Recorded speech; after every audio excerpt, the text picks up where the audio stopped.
अनेक ग्रंथ इस पुस्तक में छिपे हुए हैं। इस ग्रंथ में अक्षर नहीं हैं। इन आंकड़ों में अलग अलग पैटर्न छिपे हुए हैं। तो सीरी भूवलय इस ग्रंथ को देखना होगा। यह विश्व का 8वां आश्चर्य है, ऐसा तत्कालीन राष्ट्रपति डॉक्टर राजेंद्र प्रसाद जी ने कहा है। सीरी भूवलय इस ग्रंथ की रचना कर्नाटक में 9वीं शताब्दी में सन 820 से लेकर 840 के बीच में हुई है। इस्लामी आक्रांता आने को अभी बहुत समय है। कर्नाटक में राष्ट्रकूटों का राज्य है। सारी संस्कृति फल फूल रही है। ऐसे वातावरण में जैन मुनि कुमुदेंदु ऋषि जी ने इस ग्रंथ की रचना की। इस ग्रंथ की खासियत क्या है? तो जो साधारण ग्रंथ होते हैं वे ग्रंथ हम वर्णमाला के अनुसार पढ़ते हैं, अल्फाबेट्स में पढ़ते हैं, अक्षरों में पढ़ते हैं। इस ग्रंथ में अक्षर नहीं है। इस ग्रंथ में आंकड़े हैं। और वो आंकड़े भी कैसे?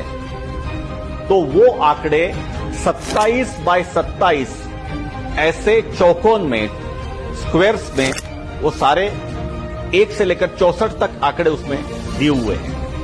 अब इसको अगर समझना होगा तो जैसे सुडोकू एक क्विज है, उसको हम उसकी ठीक से रचना करते हैं, उसी प्रकार वो छोटा होता है। ये 27 बाय 27 के स्क्वायर में दिए हुए आंकड़े हैं। अब इसकी विशेषता क्या है? इसकी विशेषता यह है कि इन आंकड़ों में अलग अलग बंध छिपे हुए हैं। बंध छिपे हुए यानी पैटर्न छिपे हुए हैं। और वो पैटर्न के अनुसार अगर हम जाएं तो उसमें से एक एक ग्रंथ निकलता है। उदाहरण के लिए यहां पर अगर 4 लिखा है और मैं हिंदी में पढ़ रहा हूं इस ग्रंथ को, तो 4 यह क ख ग घ, तो 4 मतलब घ है, तो मैं उसमें घ लिखूंगा। अगला अक्षर उस पैटर्न के अनुसार 27 आता है। अब 27 से हिंदी वर्णमाला में र है, तो घ र, तो घर से कुछ अर्थ बनता है।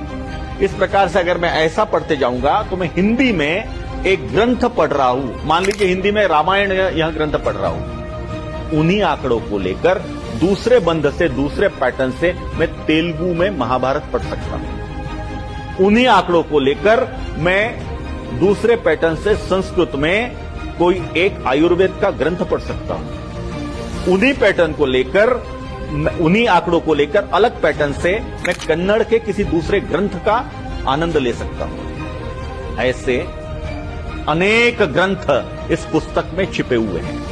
मुनि कुमुदेंदु जी का कहना है कि 17 लिपि, स्क्रिप्ट और 718 भाषाओं में, इसमें डायलेक्ट्स भी शामिल है, अनेक ग्रंथ इसमें पढ़े जा सकते हैं। ये एक प्रकार की कोडिंग सिस्टम है और अद्भुत है।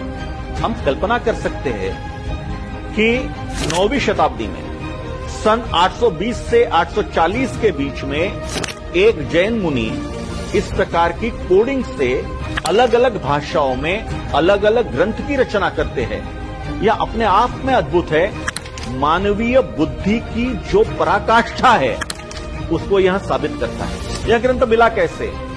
तो उसका बहुत बड़ा एक इतिहास है। धर्मेंद्र शास्त्री जी के पास यह ग्रंथ था वगैरह, ऐसा उसका बहुत बड़ा इतिहास है। लेकिन उससे भी महत्वपूर्ण है कि यह ग्रंथ, ऐसा कहा जाता है कि 64,000 पृष्ठों का था, जिसमें से मात्र 1270 पृष्ठ आज के समय उपलब्ध है। और आज 21वीं शताब्दी में भी इस ग्रंथ को पढ़ने के लिए अत्याधुनिक तकनीक का प्रयोग करके, उस तकनीकी के माध्यम से उसको पढ़ने का प्रयास करके, अलग अलग एल्गोरिदम बनाकर भी इस ग्रंथ को पूर्ण रूप से पढ़ना, डिकोड करना संभव नहीं हो रहा। अनेक स्थानों पर सीरी भूवलय का अध्ययन करने के लिए विशेष केंद्र बनाए गए, जिसमें आईटी के एक्सपर्ट, आईआईटी के पढ़े हुए ग्रेजुएट्स, इनका समावेश किया गया है।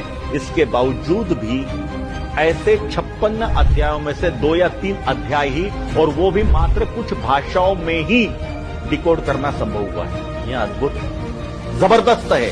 एक आदमी की प्रतिभा, एक आदमी की प्रज्ञा इतनी जबरदस्त हो सकती है, इसका दूसरा उदाहरण नहीं है। और आज तक लोगों को समझ में नहीं आ रहा है कि एक ग्रंथ में इस प्रकार के अनेक ग्रंथ, एक प्रकार से हम कह सकते हैं यह एनसाइक्लोपीडिया है, विश्वकोश है, ज्ञान का विश्वकोश 9वीं शताब्दी में।